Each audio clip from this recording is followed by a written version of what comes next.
हो चुका है आगाज, रण बदलने की तैयारी है, इतिहास वही रचेगा, संघर्ष जिसका जारी है। जी हाँ मित्रों, उतर पड़े हैं मैदान में प्रधानी के चुनाव में। आपके बेटे आपके चेते अपना चुनाव चिन्ह लेकर कन्नी कन्नी कन्नी कन्नी वाले खाने पर मोहर लगाकर मुजीबुर रहमान भैया जी को अब की बार भारी से भारी बहुमत से विजय बनाए। जी हाँ मित्रों, ग्राम पंचायत साहेब पारा से चल पड़े हैं विकास की ओर, विकास की गंगामानी आपके बेटे आपके चेते मुजीबुर रहमान खान भैया जी। जी हाँ मित्रों, मुजीबुर रहमान भैया जी का चुनाव चिन्ह कन्नी कन्नी कन्नी कन्नी वाले खाने पर मोहर लगाकर भैया जी को भारी से भारी बहुमत से विजय बनाए।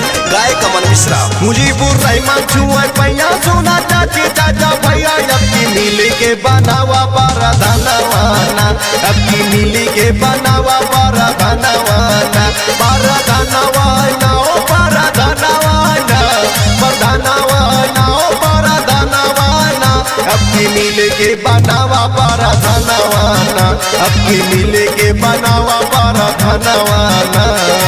हमारे मुजीबुर रहमान भैया जी का वादा है, अगर मैं अपने ग्राम पंचायत साहेब पारा से प्रधान बना, सभी गरीब को आवास, पेंशन, राशन कार्ड, शौचालय, विधवा गरीब को पेंशन और अपने ग्राम पंचायत साहेब पारा में गली गली आरसीसी रोड, नाली खरंजा भी बनवाऊंगा। जी हाँ मित्रों, अब की बात भूले नहीं, आप सभी का चुनाव चिन्ह है कन्नी कन्नी कन्नी कन्नी वाले खाने पर मोहर लगाकर अब की बार भैया जी को भारी से भारी बहुमत से विजय बनाए। हर छप्पर आवास मिलेगा, गली गांव चमकाऊंगा, हकदारों को मिलेगी पेंशन, सबका हक दिलवाऊंगा। हर छप्पर आवास मिलेगा, गली गांव चमकाऊंगा, हकदारों को मिलेगी पेंशन, सबका हक दिलवाऊंगा।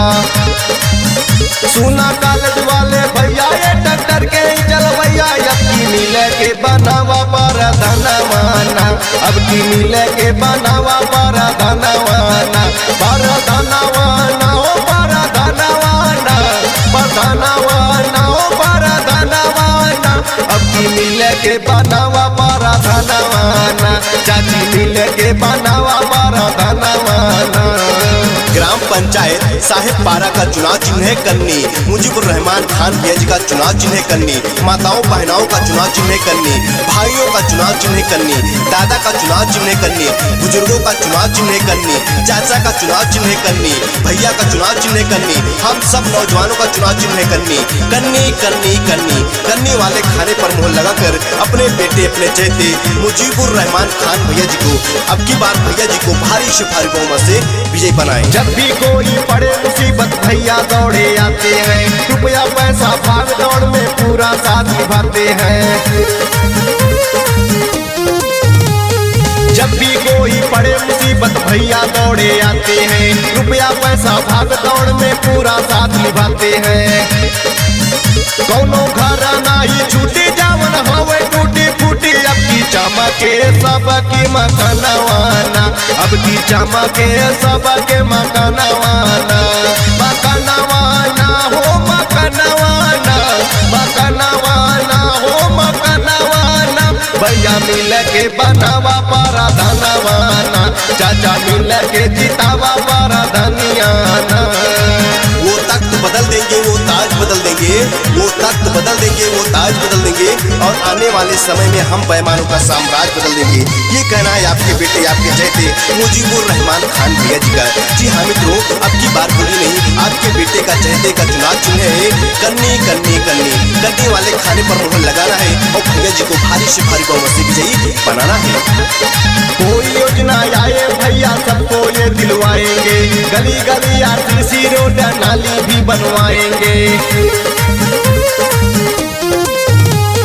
कोई योजना आए भैया सबको ये दिलवाएंगे, गली गली आरसीसी रोड नाली भी बनवाएंगे।